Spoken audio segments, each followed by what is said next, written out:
کیا گزب کی نئی چیز ہیرا منڈی میں آئی تھی۔ اس کا نام شبنم تھا۔ جب وہ ناچتی اور تھرکتی تو جسے سب تماشبین مہو ہو جاتے۔ روزانہ اس کو ناچتا دیکھ کر میں نے فیصلہ کر لیا تھا کہ میں اس سے ضرور ملوں گا۔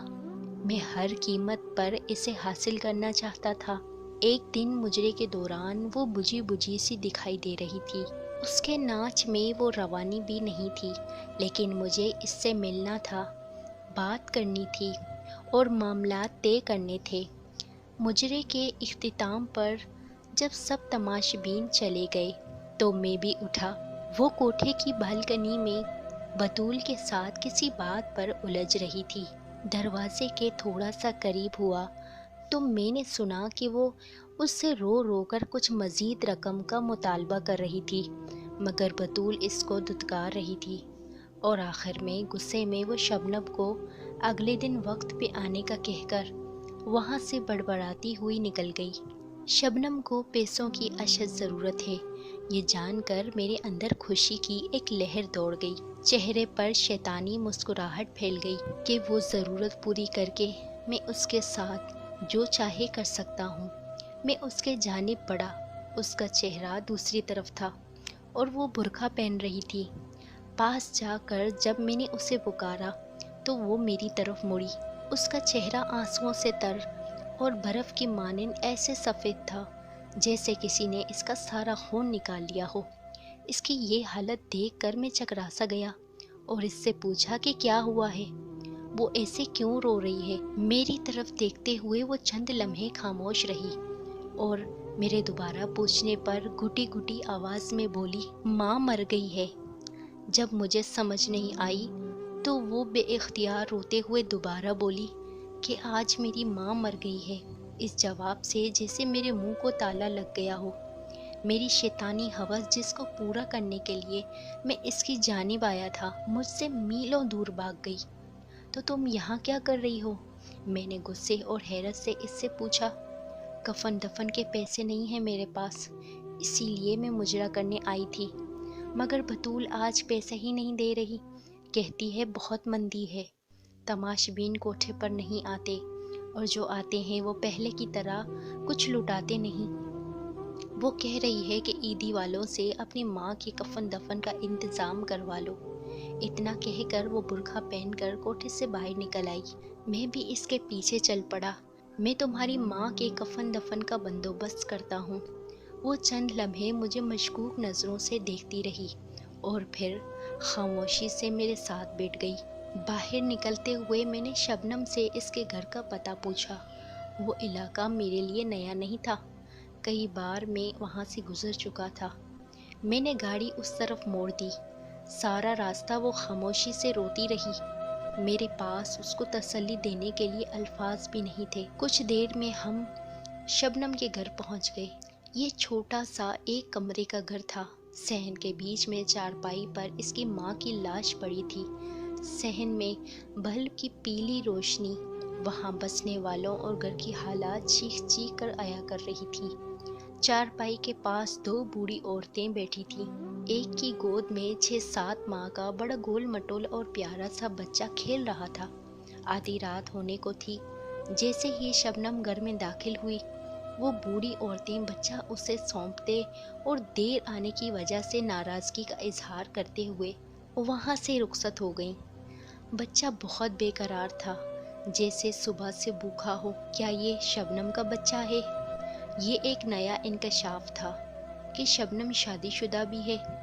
مجھے یوں ہی کھڑا دیکھ کر شبنم کمرے میں گئی اور ایک پرانی کرسی اٹھا لائی۔ سیٹھ جی معذرت، میرے گھر میں آپ کو بٹھانے کے لیے کوئی چیز نہیں ہے۔ وہ کرسی رکھتے ہوئے شرمندگی سے بولی۔ میں سر ہلاتے ہوئے اس کرسی پر بیٹھ گیا۔ کچھ سمجھ نہیں آ رہا تھا کہاں سے شروع کروں۔ بہت افسوس ہوا تمہاری ماں کی وفات کا۔ وہ خاموش رہی۔ تمہارا باپ بھائی کوئی ہے؟ اس نے خاموشی سے نہیں میں سر ہلایا۔ یہ بچہ تمہارا ہے؟ اس نے پھر خاموشی سے ہاں میں سر ہلایا۔ تمہارا شوہر کہاں ہے؟ چند لمحوں بعد وہ بولی، چھوڑ گیا ہے۔ تم ہیرا منڈی کیسے گئی؟ تم مجھے ناچنے گانے والی تو نہیں لگتی۔ اب وہ نظریں اٹھا کر مجھے دیکھتی ہوئی بولی، سیٹھ جی، قسمت مجھے وہاں لے گئی۔ گھر میں کوئی مرد نہیں تھا، ایک بیمار ماں اور بچے کی ذمہ داری تھی۔ کہیں اور کام نہیں ملا تو نہ چاہتے ہوئے بھی مجبوراً یہ راستہ اختیار کرنا پڑا۔ کچھ عرصے تک بطول نے ناچ گانا سکھایا اور پھر دندے پر بٹھا دیا۔ وہ مجھے مجرا کرنے کے روزانہ 200 روپے دیتی ہے اور ساتھ میں تماش بینوں کا بچا کچا کھانا جو میں گھر لا کے اپنی ماں کو کھلاتی ہوں اور خود بھی کھاتی ہوں۔ مرغے میں آتی جاتی ہوں جس سے محلے میں کسی کو پتہ نہیں چلتا، اور ایک بھرم قائم ہے۔ سیٹھ جی، ایسی کتنی ہی بے سہارا گمنام لڑکیاں معاشی حالات کے ہاتھوں مجبور ہو کر ان کوٹھوں پر ناچنے پر مجبور ہیں۔ آپ لوگوں کو کیا پتہ وہ کتنی مجبور ہو کر یہ قدم اٹھاتی ہیں۔ کوئی لڑکی اپنی خوشی سے یوں سب کے سامنے اپنا جسم، اپنی عزت نیلام نہیں کرتی۔ جو لڑکیاں ایک بار اس دلدل میں گر پڑتی ہیں پھر وہ دھنستی ہی چلی جاتی ہیں اور پھر اس میں ہمیشہ کے لیے ڈوب جاتی ہیں۔ یہ سب کچھ بتاتے ہوئے شبنم کے لہجے میں بے بسی اور بے چارگی تھی، جیسے وہ کسی نہ کردہ گناہوں کی سزا کاٹ رہی ہو۔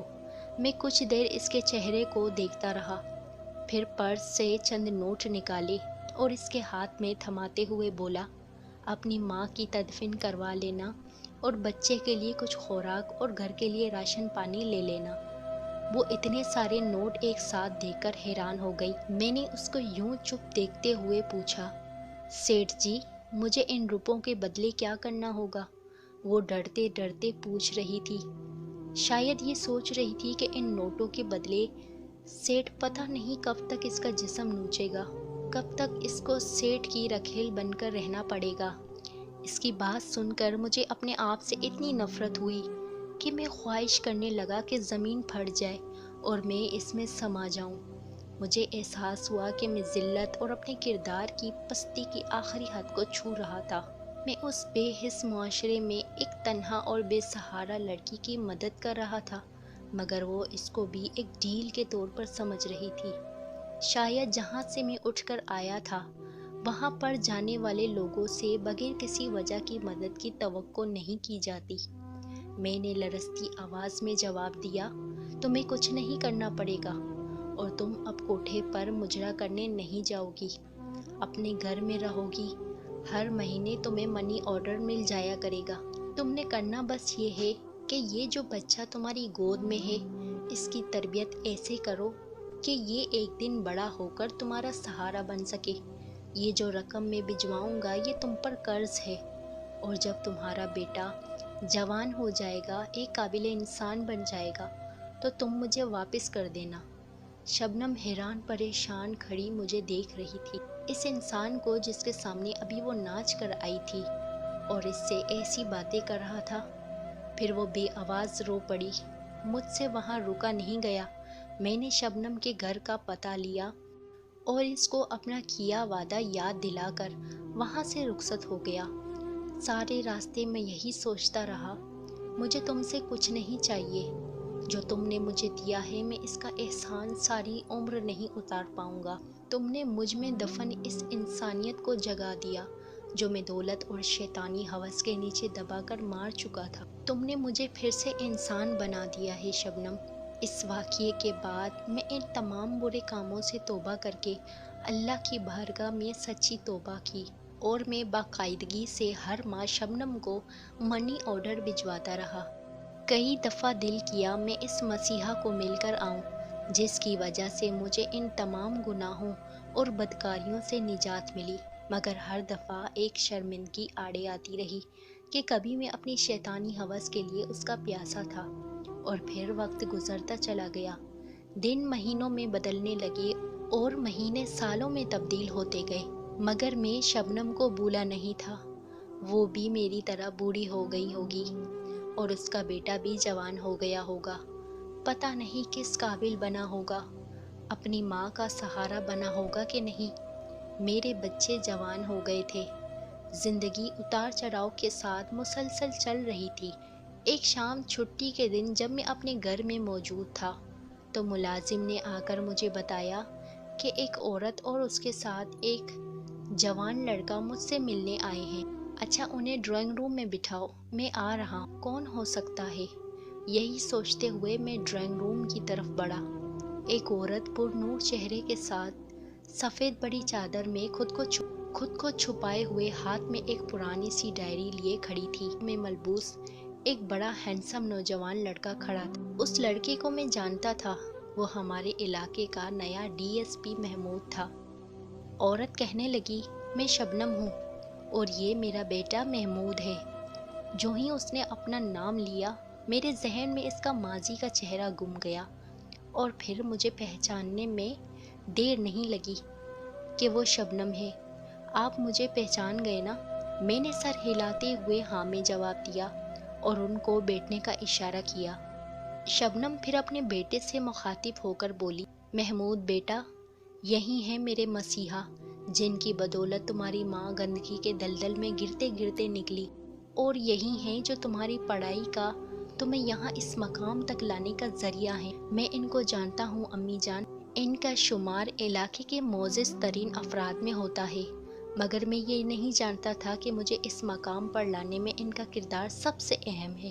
جس طرح آپ ہم بے سہارا اور بے بس لوگوں کی زندگی میں مسیحا بن کر آئے، اس کا احسان ہم کبھی نہیں بھولیں گے۔ محمود بڑی مشکور نظروں سے دیکھتا ہوا بڑی عاجزی سے بول رہا تھا۔